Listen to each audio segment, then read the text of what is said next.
Fala galera, sejam muito bem-vindos de volta ao nosso canal. E hoje estamos trazendo um vídeo que a gente parou um pouquinho de trazer porque voltou com o Blue Lock, mas terminamos de fazer o resumo completo do novo volume de Classroom of the Elite.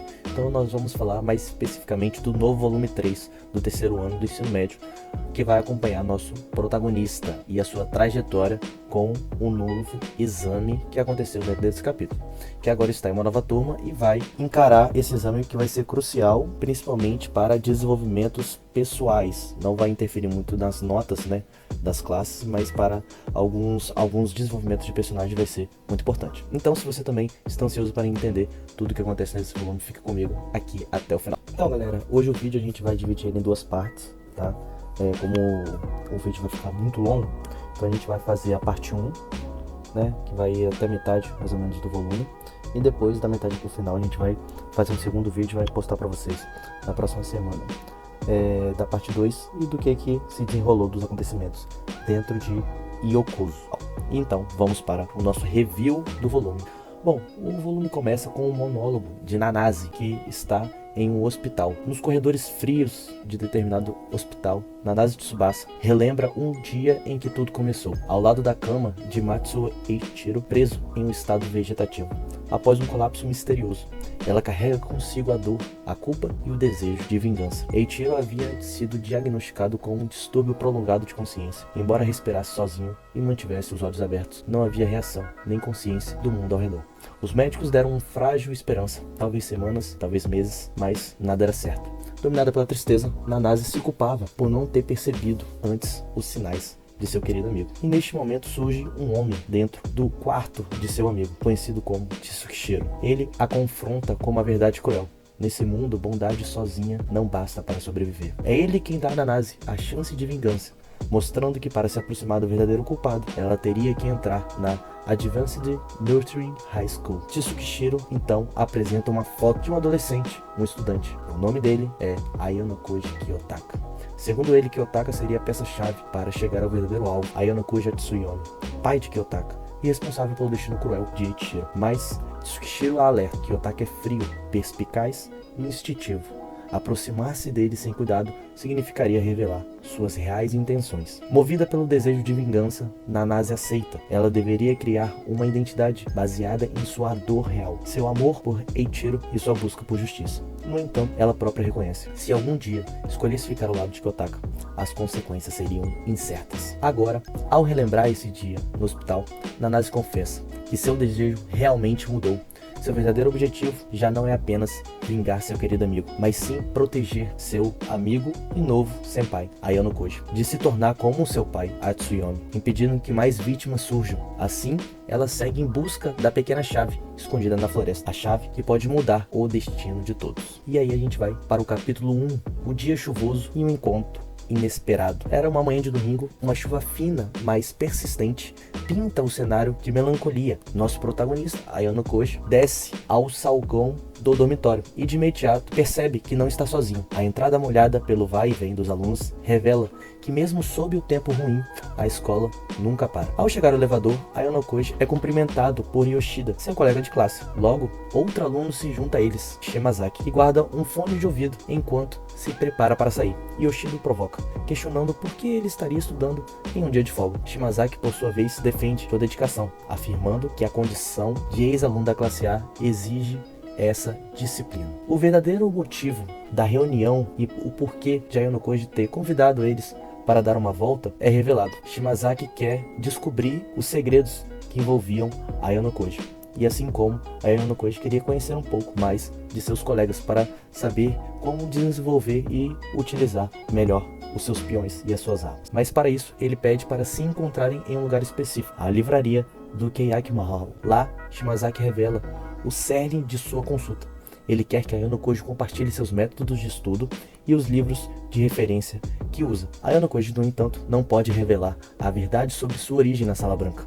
Como todos já sabem, uma infância cruel, fria, que ele sofreu nas mãos de seu pai. E ele disse que não precisa de recompensa para ajudar, pois a melhoria da classe seria sua recompensa. Ele também nega estar protegendo sua posição, pois quer que os outros estudantes o superem. Pressionado por Shimazaki Yoshida, Ayano Koji revela uma meia-verdade. Ele disse que não usa livros de referência, mas que adquiriu a maior parte do seu conhecimento através da internet. Contudo, apesar da desconfiança de Shimazaki, ele segue o conselho de Kiyotaka e aceita a recomendação de alguns livros, o que os leva a passar 30 minutos debatendo e escolhendo os melhores livros, e-books e painéis da internet para Shimazaki e Yoshida. Após as compras e após essa pequena reunião, 3 estudantes se reúnem, e é nesse momento que Ayano Koji, com sua percepção aprimorada, retoma a conversa em que eles estavam tendo, os mesmos 3 estudantes, sobre o boato da matadora de Sen. Para quem já viu, né, que a gente vinha falando nos spoilers,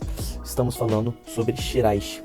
A revelação de que o apelido era uma mentira proposital deixa Yoshida em choque e abre espaço para teorias surpreendentes. Shimazaki explica que o boato começou a se espalhar depois do exame da ilha, com a ajuda de uma garota chamada Nishikawa, que também é amiga de Shiraishi. Ele especula que o boato foi usado como uma maneira de afastar pretendentes.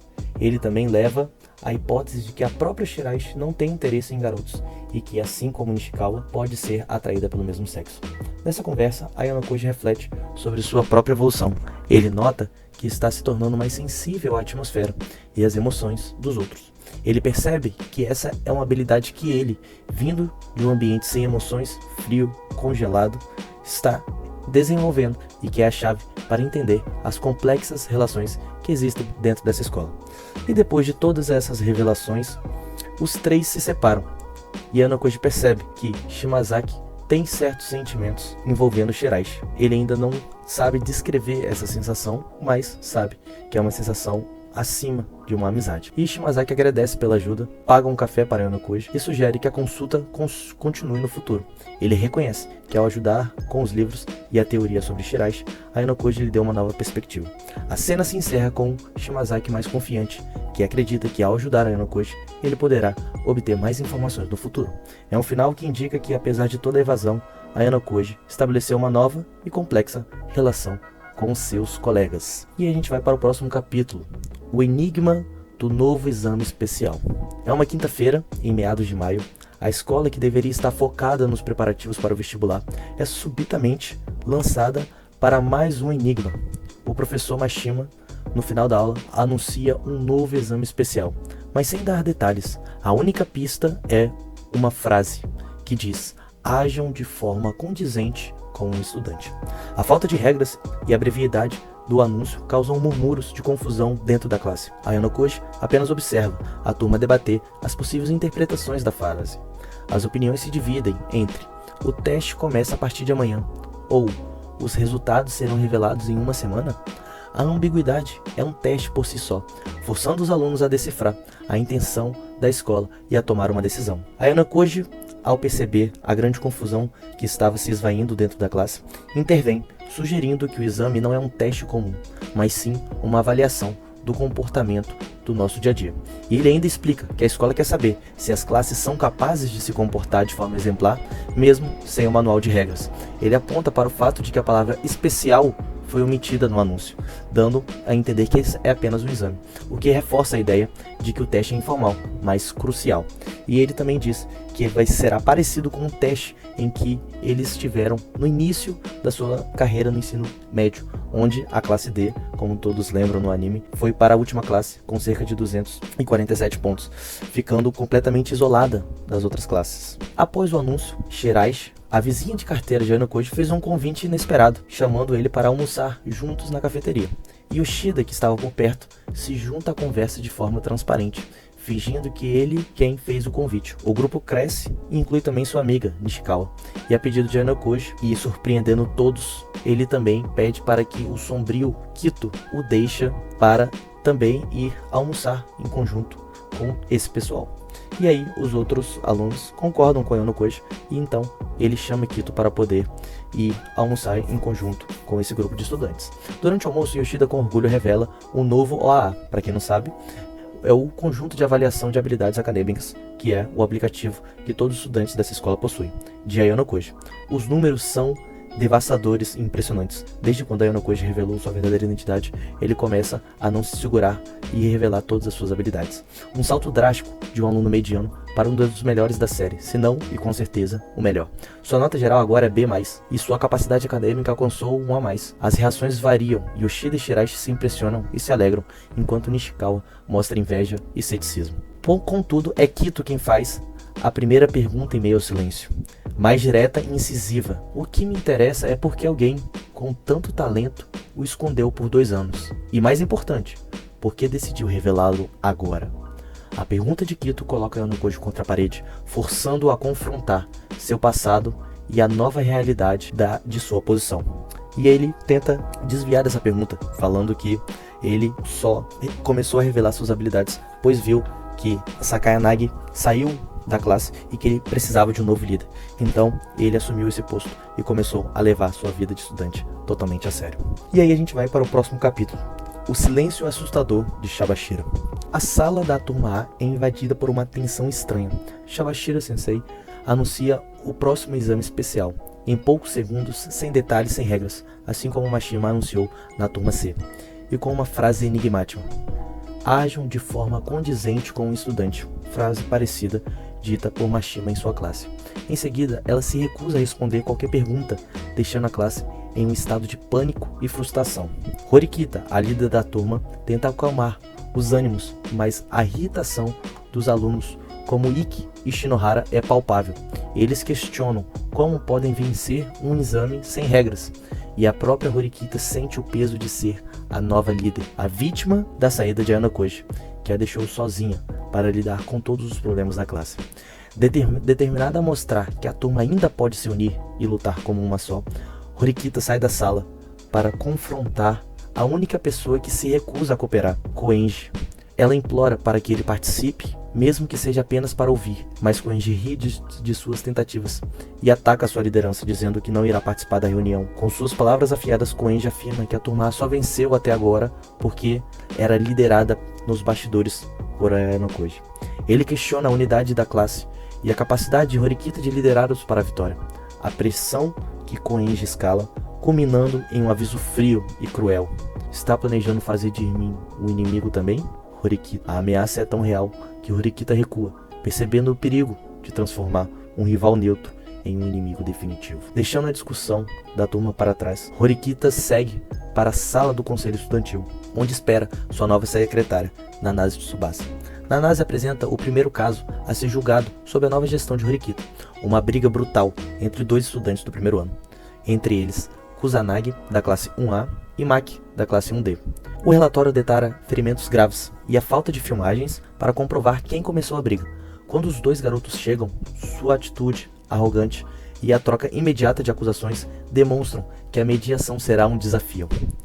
Cansada da infantilidade dos 2 garotos, Horikita implementa uma estratégia audaciosa: o silêncio.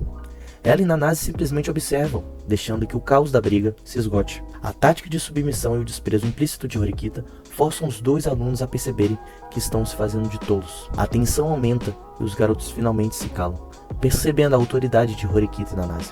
Eles se submetem, e a reunião pode finalmente começar. E aí, Horikita e Nanase começam a extrair informações dos 2 alunos, que digam que um e o outro começou a briga, contudo, um deixa escapar, dizendo que não bateu de forma suficiente no outro. Horikita e Nanase se entreolham e percebem que poderia ter nessa confusão uma terceira pessoa, uma pessoa que não foi mencionada por eles e que elas irão ter que investigar mais para frente. Então é isso, pessoal, terminamos a parte 1, do nosso review, recap do volume do 3º ano de Class 1 of the Elite. Essa semana ainda, ou semana que vem, a gente deve postar um novo vídeo da parte 2. Então se você é novo, se inscreve no canal. Se gostou do vídeo, clica no like e ativa o sininho também quando você se inscrever. Se você quiser comentar alguma coisa sobre o que pode acontecer, spoilers ou o que aconteceu nessa primeira parte, deixa nos comentários que a gente sempre lê e responde. Então é isso, pessoal, valeu, até a parte 2, tchau, tchau.